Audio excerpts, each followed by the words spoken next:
সম্মিলিত Ganashakti AGP BJP Pilot MP dem saya আৰু কেবুবা condemn দিয়ে মিটিং কৰে জনাই কিস্তি বাবা kedua kedana aku এবাৰ Modi Sarkar aku ebar Modi Sarkar ada lagi dulu mau tak malam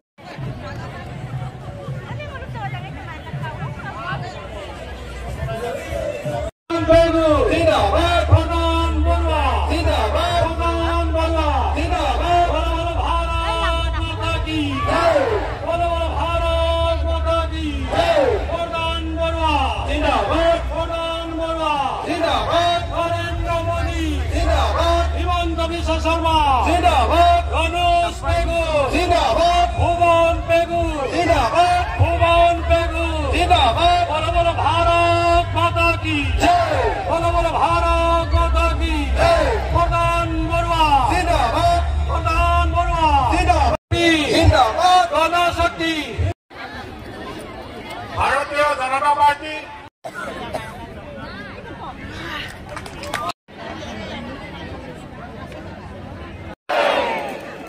পাছফালে আৰু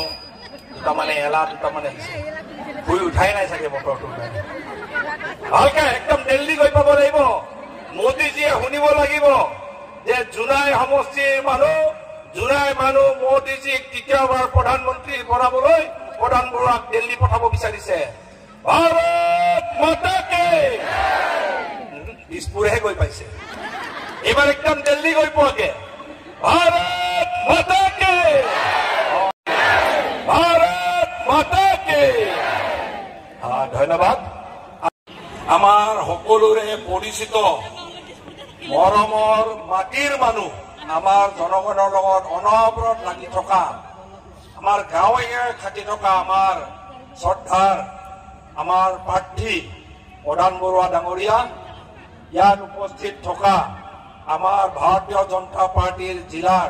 সভানেত্ৰী আমাৰ ৰূপা কামান বাইদেউ ইয়াত উপস্থিত থকা আমাৰ ধেমাজি টাউন ডেভেলপমেণ্ট আমাৰ কমিটিৰ আমাৰ চেয়াৰমেন তুৰণ কোঁৱৰ ডাঙৰীয়া মিচিং অট'নমাছ কাউন্সিলৰ EM আমাৰ নৰেশ কুম্বাং ডাঙৰীয়া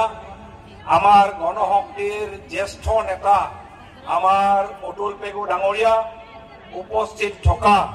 গণশক্তিৰ জোনাই নিৰ্বাচিত হোৱাটো জয়যুক্ত হোৱাটো 100% নহয় 1000% কনফাৰ্ম হৈ আছে কোনো ঝামেলা নাই আৰু ভাৰতৰ প্ৰধানমন্ত্ৰী মোদীজী তৃতীয়বাৰৰ কাৰণে ভাৰতৰ প্ৰধানমন্ত্ৰী হ'বলৈ গৈ আছে তাতো কোনো সন্দেহ নাই চিধা চিধি কথা তৃতীয়বাৰ মোদীজীয়ে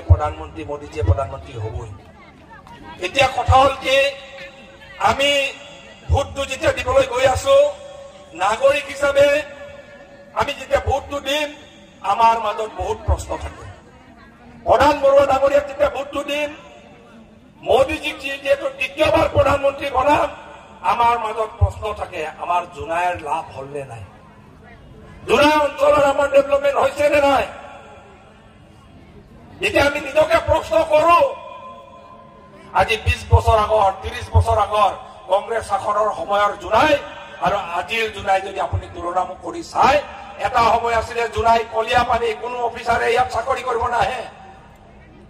বানপানী গৰাখহনীয়া ৰাস্তা পদূলি ভাল নহয় মই প্ৰথমবাৰ যেতিয়া 2006 চনত MLA হৈছিলো ৰাইজৰ এটা ডিমাণ্ড আছিলে আমাৰ ঐৰাম ঘাটটো পচাই দিয়ক 3 মাইল ঘাট পচাই দিয়ক বেৰা চাপৰি পচাই দিয়ক লালি নদীৰ পৰা জোনাই মহকুমাক বচাওক বুলি এটা ডিমাণ্ড আছিলে ইলেক্ট্ৰিচিটি আনি দিব লাগে বুলি ডিমাণ্ড আছিলে ৰাস্তা পদূলি আনি দিব লাগে বুলি ডিমাণ্ড আছিলে মেডিকেল হ'ব লাগে বুলি ডিমাণ্ড আছিলে মানুহৰ ম্যাদী পট্টাৰ সমস্যা সমাধান কৰি দিব লাগে বুলি ডিমাণ্ড আছিলে কিন্তু আজি এই কংগ্ৰেছ চৰকাৰৰ জামানাৰ পাছত মোদীজীৰ 2014 চনৰ পাছত আজি যদি আপোনালোকে যোৱা 9.5 বছৰ 10 বছৰ যদি চাই এতিয়া আপোনালোকে যে ঐৰাং ঘাট যায় 3 মাইল ঘাট যায় বেৰা চাপৰি যদি যায়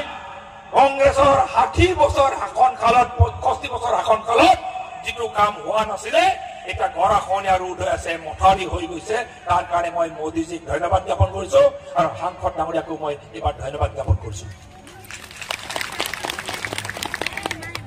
মই মোদীজীক ভাৰতীয় জনতা পাৰ্টি চৰকাৰক ধন্যবাদ জ্ঞাপন কৰিছো। অসম চৰকাৰৰ মুখ্যমন্ত্ৰীক ধন্যবাদ জ্ঞাপন কৰিছো। ডক্টৰ হিমন্ত বিশ্ব শৰ্মা ডাঙৰীয়াক, প্ৰধান বৰুৱা সাংসদ ডাঙৰীয়াক ধন্যবাদ জ্ঞাপন কৰিছো।